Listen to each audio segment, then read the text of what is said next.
ሰላም እንደምናላችሁ ክቡራትና ክቡራን፣ በዛሬታችን ይዤላችሁ የቀረብኩት በዓለማችን ላይ ብዙ የኤሌክትሪክ መኪኖች እየተመረቱ ይገኛሉ። አዲሱ ኒሳን ኤን6 ተሽከርካሪ ደግሞ ለእይታ ቀርበዋል። የተሽከርካሪ እንደምታስቡት አይደለም። መኪናው ብዙ የሚገርም ነገር አለ፣ ደግሞም ትንሽ ቅር የሚያስብሉ ነገሮች አሉ።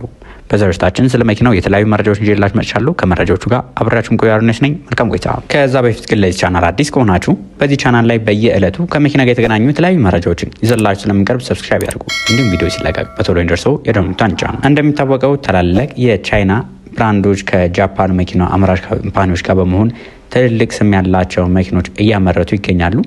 ለዚህ ማሳያ የሚሆነው የቶዮታ ምርት የሆኑት ብዛት ያላቸው ተሽከርካሪዎች ናቸው። ያው የቢዋይዲ የሁዋዌ ትራንት ያየነው መኪና አለ፣ ሞተር የሁዋዌ የሚጠቀም ብዙ ነገሮቻቸውን አንዱ ካንዱ እየተቀያየረ የሚጠቀሙ ናቸው። ይህም ተሽከርካሪ ከነሱ ብዙም ይለይ አይደለም። ኒሳን ኤን6 ኒሳን ይህን ተሽከርካሪ ሙሉ ዲዛይኑን ቢያደርገውም የመገጣጠሙን እንዲሁም ደግሞ የባትሪ ቴክኖሎጂውን ከቻይና አውትሶርስ እንዳረገ ብዙ መረጃዎች እያሳዩ ይገኛሉ። እንደነዚህ አይነት ተሽከርካሪዎች በእኛ ሀገር ላይ ብዙ የተለመዱ አይደለም። ሲዳን መጀመሪያ አካባቢ ነው እንጂ አሁን ብዙ ሰው ወደ ኤስዩቪ ሽፍት እያደረገ፣ ነገር ግን የዚህ ተሽከርካሪ አስገራሚ ፊቸሮቹ ሰው ወደ ሲዳን እንዲመለስ ያደርገዋል ተብሎ ይጠበቃል። መኪናው እንደነገርኳችሁ በኒሳን እና በዶንግፌንግ እኛ ሀገር ላይ በላይ አብ እያመጣ ለገበያ የሚያቀርባቸው እንዲመገጣጠማቸው ምርት የሆኑት የዶንግፌንግ ካምፓኒ እና ኒሳን አንድ ላይ በመሆን በጥምረት ያመረቱት ተሽከርካሪ ነው። የትኛው ምኑን አመረተ የትኛው ምን አመረተ የሚለውን ወደ በኋላ ላይ በስፋት አሳያቸዋለሁ። የመኪናው አጠቃላይ ገጽታውን በምናይበት ጊዜ መኪናው ሴዳን የሚባል ነው። ኮምፓክት ሚድ ሳይዝ የሚባል ነው። በጣም ረጅም የሚባል አይደለም፣ ሚድ ሳይዝ የሚባሉ ናቸው። የመኪናው አጠቃላይ ዲዛይን በምናይበት ጊዜ ወደ ፊውቸሪስቲክ ወይ ደግሞ ሚኒማሊስቲክ የሆነም ዲዛይን አንድ ላይ ይዞ ቀርቧል። የመኪናው የፊተኛው ገጽታው እንደምትመለከቱት ሙሉ ለሙሉ ክሎዝድ የሆነ ኢቪ ግሪል ያላቸው፣ ግሪል የላቸውም ማለት ይቻላል። ተሽከርካሪዎች ያው ግሪል የለውም ስላቸው አደጋ የለውም ማለት አይደለም። በእኛ ሀገር ላይ ግሪል አለው ማለት ከፊት ምታ ያለው እንደማለት ነው። ነገር ግን እዚህ ላይ ግሪል የለውም ማለት ከፊት ማስገሪያ የሌለው ተሽከርካሪ እንደማለት ነው። የመኪናው ሲምለስ የሆነ ኤልኢዲ ማብራቶች ተገጥሞለታል። ላይት ባር ተገጥሞለታል። ይህ እንግዲህ በአይነቱ ለየት እንዲል ያደርጉታል። ከዚህ በተጨማሪ ደግሞ የኤሮዳይናሚክ ሼፕ ያላቸው ናቸው። የመኪናው ዲዛይን ወደ ሲዳን ቢሆኑም ወደ ኩፕ አይነት ዲዛይን እንዲኖረው የሚያደርግ ነው። ወደ መኪናው የኋላ መብራቶች በምንሄድበት ጊዜ ሙሉ ለሙሉ ኤልኢዲ መብራቶች ተገጥሞለታል። ልዩ የሆነ ጽድት ያለ ገጽታ ያላቸው ተሽከርካሪዎች ናቸው። የዲዛይኑ በአሁኑ ሰዓት ላይ በብዛት የመሳሰሉ እየሰሩ ያሉት ከቴስላ እና ከቢዋይዲ መኪኖች ጋር ተቀራራቢ የሆነ ዲዛይን እንዲኖራቸው ተደርገው የሚሰሩ ተሽከርካሪዎች ናቸው። እነዚህ ተሽከርካሪዎች እስቲ ወደ መኪናው ውስጣዊ ገጽታ እንግባ። የመኪናው ውስጣዊ ገጽታ ሚኒማሊስቲክ የሆነ ቴክኖሎጂ ነው ያላቸው።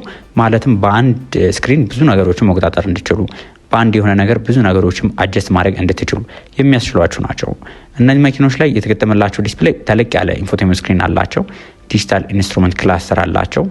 እዚህ መኪና ላይ የምታገኟቸው ራሳቸውን የቻሉ የተለያዩ ፊቸሮች አሉ። ከነዚህ መካከል ዋየርለስ አፕል ካርፕላይ አለ፣ አንድሮይድ አውቶ አለ፣ ቮይስ ኮንትሮልም ተካቶለታል። አምቢየንት ላይቲንግ እዚህ መኪና ላይ እንደ አማራጭ ተገጥሞላቸው የምናገኛቸው ናቸው። መኪኖቹ ፕሪሚየም የሆነ ሶፍተች ማቴሪያል በየቦታው የምናገኛቸው ናቸው።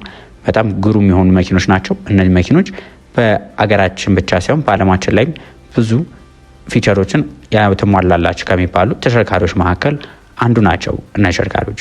ነገር ግን እነዚህ መኪኖች በዋነኝነት የሚለያቸው ነገር መኪኖቹ ሃይብሪድ ናቸው። ሃይብሪድ ስላችሁ ግን ሃይብሪድ ሁለት አይነት አለ። በቻርጅ በሚያደርግበት ሳይክል እነሱን ፉል ሃይብሪድ የምንለው አለ፣ ማይልድ ሃይብሪድ እና ፕሌን ሃይብሪድ የምንለው አለ። ነገር ግን ደግሞ ጉልበት ወደ ታች ወደሚያመርድበት ጊዜ ደግሞ ራሱን የቻለ አማራጮች አሉት። እነዚህ ምንድናቸው? ሬንጅ ኤክስቴንደር እና ሙሉ ሃይብሪድ የምንለው አለ። ነዳጅ ሞተሩ መኪናው የሚነዳው አለ። የተሽከርካሪ ላይ የነዳጅ ሞተሩ እንደ ጄኔሬተር ነው የሚያገለግለው እንጂ መኪናው በሃይብሪድ ሆኖ እንዲሰራ በኤሌክትሪክ እንዲሰራ ያኛው እንደ ጄኔሬተር ነው እንጂ ኤሌክትሪክ ሞተሮቹ ናቸው መኪናውን እንዲንቀሳቀስ የሚያደርጉት። እዚህ ላይ ምን አይነት ባትሪ ይጠቀም የሚለው ወደ በኋላ ላይ በስፋት አሳያቸዋለሁ። መኪናው የተገጠሙለት ቻርጀሮች ሁለት አይነት ቻርጀር ይቀበላል። ፋስት ቻርጀርም አለ፣ ሆምሜድ ቻርጀር ማለትም ይሄ ስሎ ቻርጀር የምንላቸውም ይቀበላል። መኪናው ቴክኖሎጂዎቹ እንደነገርኳችሁ አድቫንስድ የሆነ ኢንፎቴመንት ሲስተም አላቸው። ኦቨር ዘ ኤር የሚባሉ ሶፍትዌር አፕዴት ማለትም እዛው አፕዴት ማድረግ የሚቻሉ ተሽከርካሪዎች ናቸው። ድራይቪንግ አሲስት ሲስተማቸው በጣም ሌላ አይነት የሚባሉ ናቸው። ፕሮ ፓይለት የሚባል ድራይቪንግ አሲስት ፊቸሮችን በሙሉ የተሟላላቸው እጅግ በጣም ግሩምና ዘመናዊ መኪኖች ሲሆኑ ከዚህ በተጨማሪ ስማርት ናቪጌሽንና ኮኔክቲቪቲ ፊቸሮችንም ያካተቱ መኪኖች ናቸው። መኪናው ውበትና ጉልበት ብቻ እንዳይመስላችሁ። የተሽከርካሪ ላይ ሴፍቲ ፊቸር ማለትም አደጋ ተከላክሎ እንድትጓዙ የሚያስችላቸው ብዛት ያላቸው ፊቸሮች አሏቸው። አውቶማቲክ ኢመርጀንሲ ብሬኪንግ ማለትም ሰው ይገባባችሁ ራሱ ፍሬም መያዝ እንዲችል፣ ሌን ኪፕ አሲስት ራሱ መስመሩን ጠብቆ እንዲጓዝ፣ አዳፕቲቭ ክሩዝ ኮንትሮል፣ ብላይንድ ስፖት ሞኒተሪንግ እንዲሁም 360 ካሜራን የመሳሰሉ ፊቸሮችን አካቶ ይዞ የቀረበ ተሽከርካሪ ነው። ይህ ተሽከርካሪ እንደነገርኳችሁ ሃይብሪድ ነው ብያችኋለሁ። ስለዚህ ራሱን የቻለ የኤሌክትሪክ ባትሪም አለው ማለት ነው። እዚህ መኪና ላይ ባለ 20 እና 21 ኪሎዋት አወር ሊቲየም አየን ፎስፌት ባትሪ ናቸው። እነዚህ መኪኖች ታዲያ የሚጠቀሙት ባትሪያቸው እንደ ትሪም ሌቭላቸው ልዩነት አላቸው። ባለ 20 እና ባለ 21 የሚያመርተው ራሱ ሙሉ ለሙሉ የተለያዩ ናቸው። ከፍተኛው የሚሆንበት ጊዜ ትራንት ያየነው ቶዮታ BZ7 ላይ የምናገኘው አይነት የካትል ባትሪ የሚጠቀም ሲሆን ከዚህ በተጨማሪ ደግሞ ዝቅተኛው ትሪም ሌቭል በሚሆንበት ጊዜ ደግሞ የሚጠቀመው ባትሪ የሌላ ብራንድ ነው። ይህም ብራንድ ማን ነው ይባለው? ሬፕት ይባላል። ሬፕት ባትሪ የቻይና ውስጥ ከሚገኙ የቻይና መኪኖች ባትሪ አቅራቢ ድርጅት መካከል አንዱ ሲሆን ግን ስማቸው እንደነ ካትል እንደነ BYD በጣም ከፍተኞቹ የሚባሉ አይደለም። እነዚህ መኪኖች ላይ ኤልኤፍቢ ባትሪ መጠቀማቸው ራሱን የቻለ ጥቅምም ጉዳትም አላቸው። ጥቅማቸው በምናይበት ጊዜ በዋነኝነት እሳት ይነሳባቸዋል የሚባሉ ተሽከርካሪዎች አይደሉም። የረጅም ጊዜ የቻርጅ ሳይክል አላቸው። ለማምረት ቺፕ ስለሆኑ ለማቅረብም ዋጋቸው ትንሽ ይቀንሳል ተብሎ ይባላል። በተለይ ደግሞ ለእኛ አይነት አየር ንብረት ላላቸው ቦታዎች ላይ ከፈለጋችሁ ደብረ ብርሃን ቀዝቃዛ ቦታ፣ ከፈለጋችሁ አፋርም ሞቃት ቦታ ይዛችኋቸው ብትሄዱ ያን ያህል ሬንጅ የሚቀንሱ ተሽከርካሪዎች አይደሉም። ታዲያ የተሽከርካሪ የተለያዩ አማራጮች አሉት። ድራይቭ ሞዶቹም በኢቪ ሞድ አለ፣ ሃይብሪድ ሞድ አለ፣ ቻርጅ ሞድ የሚባል አለ። ኢቪ ሞድ የምንለው ሙሉ ለሙሉ በኤሌክትሪክ ኃይል ብቻ ነው የሚጓዘው። ይሄኛው በጣም ጸጥ ያለ ነው፣ ምንም አይነት ነዳጅ አይጠቀም ማለት ነው። ሃይብሪድ ሞድ በሚሆንበት ጊዜ ደግሞ ኢንጂኑ እንትን ይላል፣ የነዳጅ ሞተሩ ለኤሌክትሪኩ ኤሌክትሪሲቲ ጀነሬት ያደርጋል። የምንጓዝበትን ርቀት ድራይቪንግ ሬንጁን ይጨምርልናል ማለት ነው። ቻርጂንግ ሞድ ሾው ላይ የተለያዩ አማራጮች አሉ። ኢንጂኑ ባትሪውን ቻርጅ እንዲያደርግ ቻርጅ የሚባለው ሞድ ላይ ቻርጅ እያደረገ እንዲጓዝ የሚያስችሉት ፊቸሮች አሏቸው። ታዲያ ይሄ ከሌሎቹ በምን ይለያል ልትሉ ይችላላችሁ። ከዚህ በፊት ያየናቸው የሃይብሪድ ተሽከርካሪዎች ማየታችሁ ከሆነ ሞተሩን የመኪና ቶዮታ መኪና ላይ ለምሳሌ የመኪናው ሞተር መኪናውን ነው እንዲጓዝ የሚያደርገው። እነዚህ ተሽከርካሪዎች ላይ ግን የመኪናው የነዳጁ ሞተር የኤሌክትሪክ ባትሪዎችን ቻርጅ ለማድረግ እና በሪጄን አማካኝነት ነው የሚጠቀሙት። እነዚህ ጥቅምም አለው ጉዳትም አለው። አድቫንቴጃቸው በጣም ስሙዝ የሆነ ድራይቪንግ ነው፣ ለመንዳት በጣም ቀላል ነው የሚሆንልን።